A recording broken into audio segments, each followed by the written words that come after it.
So the first step to cooking any dish is to start out with the freshest ingredients. And we're lucky here in Connecticut to have easy access to locally grown produce. I'm back in the kitchen here with Lori Greene, the owner of Elizabeth Richard Gifts in Waterbury. Lori, before we start cooking, this all smells wonderful, by the way. Thank you. Tell me a little bit about the store for viewers who might not be familiar. Well, we are very excited. We're just celebrating our 6th-year anniversary, and Wow. we are located on the Waterbury and Middlebury town line.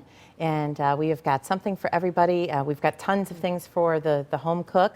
And we've got wonderful gifts for the ladies and the babies and the brides to and be, the brides. all the That's china right. you have in That's there. Right. It's wonderful. It's worth Got a the little drive bit down. of everything. You do. And today, what are we making? We are making a dish that I kind of was inspired this year by our farmers market.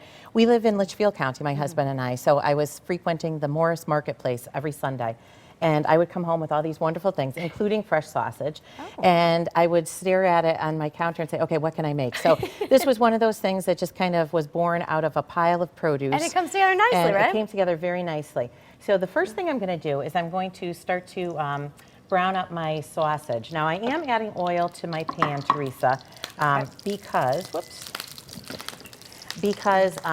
this, as I said, is a farm-raised sausage. Okay. It's actually from South Farms in Morris, and farm-raised sausage contains less fat. The pigs are raised differently than commercial pigs and things, and I'll tell you what, it has a wonderful taste difference. So really? I'm just gonna add that to the pan with a little bit of olive oil, and I'm going to break it up as it cooks. Okay. And in my other pan over here, I'm using a different pan. It's a little bit higher because we're going to add the kale, and I've got some red chard here as well. I've got some onions already cooking, and I'm going to add a little bit of fresh garlic. And again, fresh garlic, it was wonderful all summer long to be able to get garlic from the farmer's market because, again, there's definitely a taste difference. So I was very careful to try to preserve as much garlic that I possibly could to go into winter with. And I'm just about at the end. Are you able to freeze it, or what do you do with it? You put it in a brown paper bag, and you leave it somewhere dark and cool. Got it. And you can make the most of it. So while I've got that cooking, it's going to cook for about a minute, and you can smell all the garlic scent coming up off of it. So over here we've got some kale. Now this obviously didn't come from the farmer's market because it's the wrong time of year. But I did go to a wonderful organic market, also in Litchfield County, over in Woodbury, and I was able to find this wonderful red kale. This as well as kale. Now this doesn't even look like kale, but believe it or not, it is. It has a much milder flavor. It doesn't have that bitter taste to it. And I also have some red chard over here, and this has some wonderful color. Oh, it is pretty. Look at that. So what we're going to do is we're just going to loosely chop this all up. And again, it's just so easy. We're just going to slice it up. Does it shrink down like spinach does? It shrinks down like spinach. So we're going to use about 3 cups or so all together as we're cooking. And now the garlic is really going there. So I'm going to start to add some of my greens to this. And I've got the red chard as well. Now the red chard, the more of the stem that you use, Teresa, the more bitter of a taste you're going to get. Oh. But some folks like that bitter taste. Like, for instance, my husband loves broccoli rabe. So he likes that bitterness of the stem of the red chard. So I usually just leave it in there. My kids seem to enjoy it too. They don't mind it either, huh? No. And I'll tell you what, this is stocked full of vegetables. Well, kale is like the superfood now, right? Yeah, it's pretty popular. Wonderful. So after we get all of our kale in there, we're going to go ahead and we're going to add about a half a cup of wine. And I always say when we're cooking with wine, Teresa, we want to cook with wine that we would drink. So for this particular dish, I chose a Pinot Grigio. So it's a little bit of a drier white wine. And then we're also going to add a little bit of chicken stock. Okay. So this is your own recipe, Lori? I'm so impressed. It is. I just kind of, I'm going to add just a little more wine to that. So that's going to cook the wine off, and we're going to get this nice little sauce using that broth. Okay. We're also going to salt and pepper this.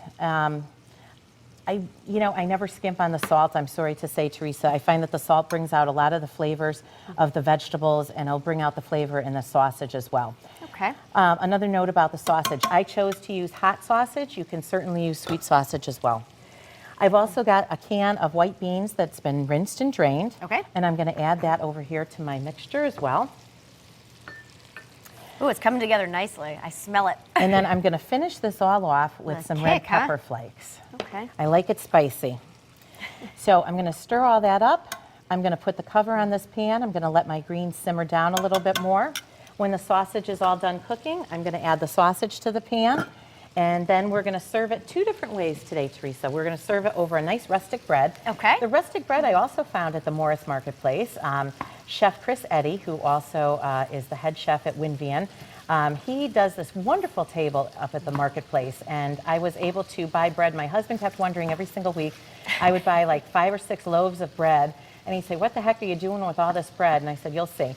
Well, I brought it home, I put it in Ziploc bags, and I froze it. So now we've had this wonderful bread from the marketplace just about every single weekend. So that's great. I'm sure he appreciates that too, he right? Does. It's a wonderful indulgence. We try not to eat too much bread or too much pasta these days, so it's a nice treat once a week to have. And it's an absolutely fantastic bread. Chef Eddy is a wonderful, wonderful chef. It's got a nice creamy center and a nice hard shell to it, this Italian. Great. So, well, let me ask you, Lori, you have an upcoming sale, which is going to be pretty fun. we do. It's a great sale. We've done this once before, and it actually started this morning, so I can't wait to see what it's like when we come back. It's called our bag sale, and it's an annual event now for us.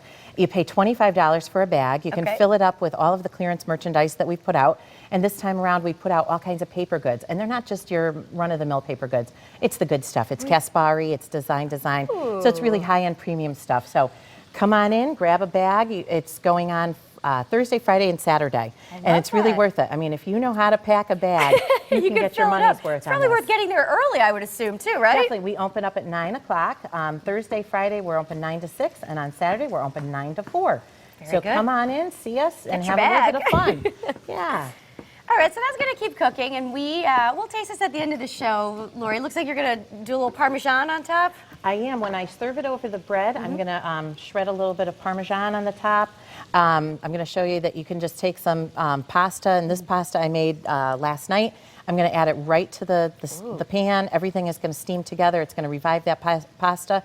So this is a good leftover meal, too. I love it. It really is great. You can use whatever you want in your kitchen. A lot of variations, right? Yeah, very, very simple. Very good, Lori. Thanks for being here. Thank you for having me. All right, if you'd like to check out Elizabeth Richard Gifts, you can log on to their website, elizabethrichardgifts.com, or visit them on Chase Parkway in Waterbury. It's right off exit 17. And you could also find them on Facebook, Twitter, and Instagram.